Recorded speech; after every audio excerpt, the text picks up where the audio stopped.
సందర్భం వచ్చినప్పుడు వారి అనుభవాన్ని ఏ విధంగా వినియోగించుకోవాలో తప్పకుండా వారి అనుభవాన్ని పార్టీ వినియోగించుకుంటుంది.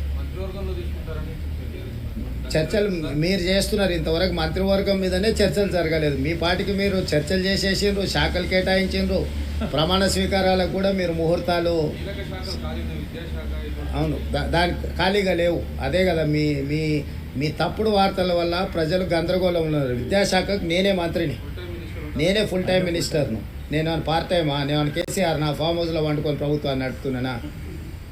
నేను ఇక్కడికి వచ్చిన 4 రోజుల నుంచి ఎన్ని శాఖల మంత్రులను కలిసినా ఏ శాఖ ఖాళీ లేదు. అన్ని శాఖలకు మంత్రులు ఉన్నారు. నా దగ్గర ఉన్న శాఖలకు నేను క్రియాశీలక మంత్రికి ఏమైనా పరీక్షలు నిర్వహించకుండా వదిలేసినామా? 10th క్లాస్ ఎగ్జామ్స్ నిర్వహించలేదా? ఇంటర్మీడియట్ ఎగ్జామ్స్ నిర్వహించలేదా? ఇంజనీరింగ్ ఎగ్జామ్స్ నిర్వహించలేదా? పరీక్షల ఫలితాలు విడుదల చేయలేదా? ఎక్కడైనా గతంలో జరిగినట్టు ఏమైనా లోపాలు జరిగినాయా?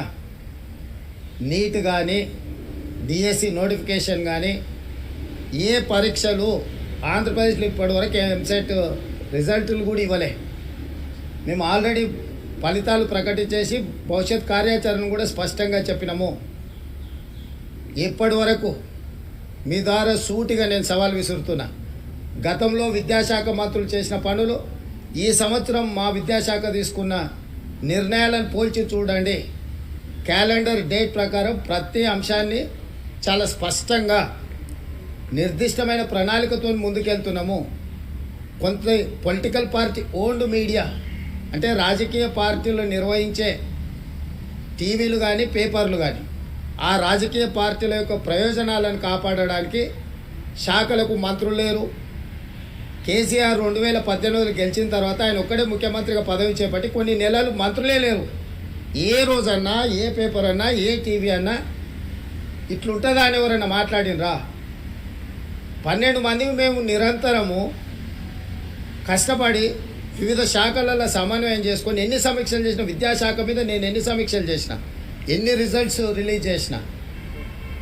సో ఊరికే ఏదో ఒకటి అనేసి ఈ ప్రభుత్వం మీద బురద జల్లాలన్న ఆలోచన రాజకీయ పార్టీలకు సంబంధించిన మీడియా వాళ్ళు ప్రయత్నం చేస్తే తప్పులేదు.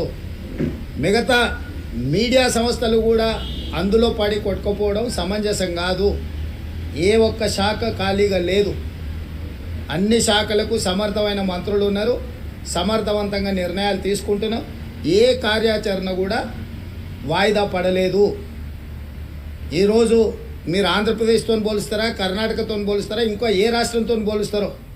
మన రాష్ట్రంలో నిర్వహిస్తున్న శాఖలు, ఇతర రాష్ట్రాలలో నిర్వహిస్తున్న శాఖలు, మంత్రులను పోల్చి చూసి అప్పుడు మీరు చెప్పండి, ఎస్ ఈ రాష్ట్రంలో మీకంటే ముందున్నారు, మీకంటే బాగా వ్యవహరిస్తున్నారు.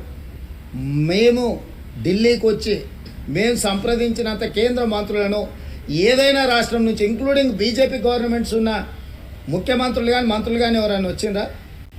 ఈరోజు కేంద్రంలో కొత్త ప్రభుత్వం ఏర్పడిన మరుక్షణం నుంచి రాష్ట్రానికి రావాల్సిన నిధులు, రాష్ట్రానికి కావాల్సిన అనుమతుల కోసము నిరంతరం ఎక్కిన మెట్టు ఎక్కకుండా ప్రతి మంత్రిని కలిసి భేషజాలకు పోకుండా ఈరోజు ప్రయత్నం చేస్తున్నాం. మా మంత్రివర్గం మొత్తం ఇక్కడ ఉండి సంబంధిత శాఖ కేంద్ర మంత్రులను కలిసి రాజకీయాలు ఎన్నికలు అయిపోయినాయి, ఇప్పుడు అభివృద్ధి ధ్యేయంగా ఈరోజు ప్రతి శాఖకు సంబంధించిన మంత్రులు ఇక్కడ వచ్చి కూర్చొని కేంద్రంలో బీజేపీ వాళ్ళు కూడా మంత్రుల అపాయింట్మెంట్స్ తీసుకోలే. మేము వచ్చి అపాయింట్మెంట్స్ తీసుకొని మేము కార్యాచరణ మొత్తం తీసుకొని ముందుకు వెళ్తున్నాము. కాబట్టి ఎన్నికలు ముగిసిపోయినాయి. రాష్ట్రం యొక్క అభివృద్ధి, రాష్ట్రంలో మేము ఇచ్చిన 6 గ్యారంటీల సంక్షేమ పథకాలను అమలు చేయడమే మా ధ్యేయము.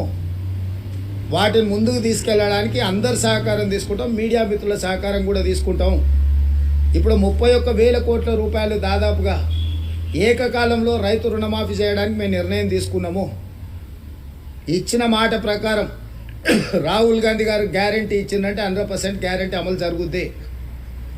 ఆనాడు 2004లో సోనియా గాంధీ గారు కరీంనగర్లో తెలంగాణ ఇస్తాన్న గ్యారంటీ ఇచ్చింది. ఎన్ని ఒడిదుడుకులు ఎదుర్కొన్నా సోనియా గాంధీ గారు తెలంగాణ ఇచ్చిండ్రు. మే 6, 2022 రాహుల్ గాంధీ గారు రైతు రుణమాఫీ చేస్తాన్న గ్యారంటీ వరంగల్లో ఇచ్చిండు రైతు డిక్లరేషన్లో.